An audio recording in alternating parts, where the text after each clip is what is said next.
You found it. Your home for the best content on your favorite team, the Fighting Tigers of LSU. Do us a favor, subscribe to the channel, leave your comments below, and be sure to smash that like button.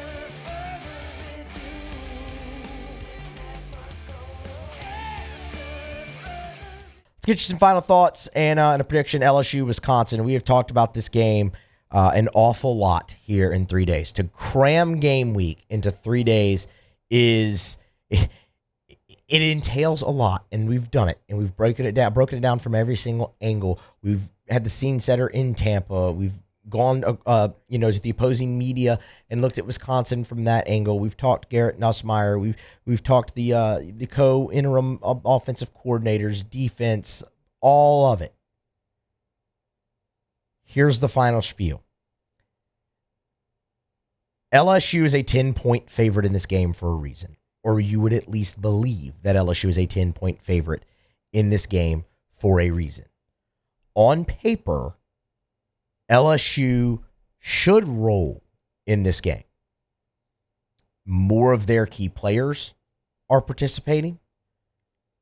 While obviously the best player in college football and Jaden Daniels isn't, and that does matter, everybody else is.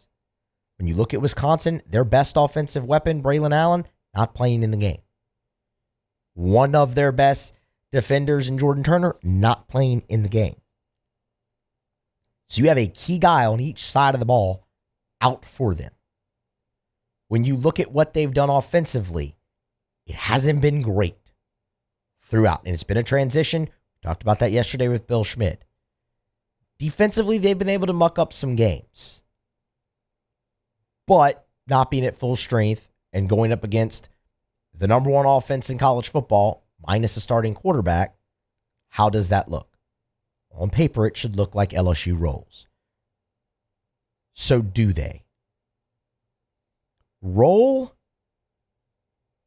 I'm not so sure. And it's because of the defense. When LSU this year, when they have faced subpar offenses, think Auburn, think Mississippi State, they have rolled. Like, the defense has shown up and showed out. Could you do that against Wisconsin? Sure, it could happen. The difference here is in bowl games and bowl prep, you always have the longer time. Teams are able to rest up, get healthy, prepare for a lot of different other things. And normally that can lead to a buck in some trends. Where I'm concerned with Wisconsin is this. They have a veteran quarterback who is in his 6th year. And while, yes, again, I understand it hasn't looked great this year for him statistically in an offense that should favor his ability to throw the ball, like at SMU with Tanner Mordecai, where he was very good, over 70 passing touchdowns. But LSU secondary just hasn't been good. You've got the guys you knew you were going to have, like Toviano, Stamps, Jeremiah Hughes, those guys, and they've had time to prepare too. But the one area that Wisconsin isn't hurting, they still have a lot of guys available at receiver. Can Tanner Mordecai take advantage of that? He doesn't turn the ball over. That's something huge for them. I'm not as confident that LSU's defense, even though Wisconsin's offense has struggled mightily this year, can go out there and just shut them down.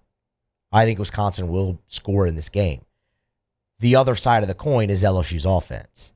And while we've talked plenty about fair expectation for Garrett Nussmeier, and I've made my feelings known on what I think the fair expectation is, now I'll tell you what I think he actually does, and I think he has a great game.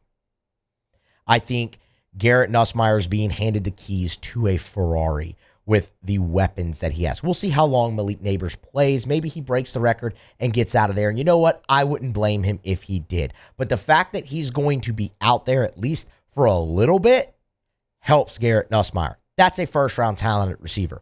Brian Thomas is a first-round talent at receiver. Mason Taylor is a very capable tight end. Logan Diggs has been huge for you in the running game when he's been healthy. When you finally were able to insert him there, that's when the running game outside of Jaden Daniels finally took off, where you were finally able to actually have some consistency. Garrett Nussmeier, everything there is set up for him to succeed. Yes, Mike Denbrock not being there, that does stink. But you heard Nussmeier talk about his relationship with Joe Sloan earlier. We played the cut on this show yesterday for you. The confidence that those two have, the familiarity that they have, the familiarity that Garrett Nussmeier has with all these weapons that we just went through, sets up for him to have a very big game. And I think that he does. And I hope that will ultimately jumpstart him into the era. So LSU, they need to protect the football. When Wisconsin has won games, they have taken the ball away. That has kind of been a hallmark. It hadn't been there for them as of late, but earlier in the year, that's been the one thing that they've been able to do well in their wins. Or I should say that has stood out in their wins. LSU does need to protect the ball, and Garrett Nussmeier needs to protect the ball. That's going to be huge. But ultimately, I think LSU wins the football game. I think Garrett Nussmeier has a very, very good day in his first start and leads LSU to the win. They get to 10 wins. I will take LSU by a little bit more than the 10. I think LSU wins this somewhere in the range of 13 to 17 points. Pull away late while Wisconsin lands some blows early, and the Tigers pull away late, get to 10 wins, and we'll see. Take the over, right? That's what happens in LSU games. Take the over, and they'll send us into an off season with a victory. Hey, thanks so much for watching. Please leave your comments. I love to interact, and be sure to hit the red subscribe button below.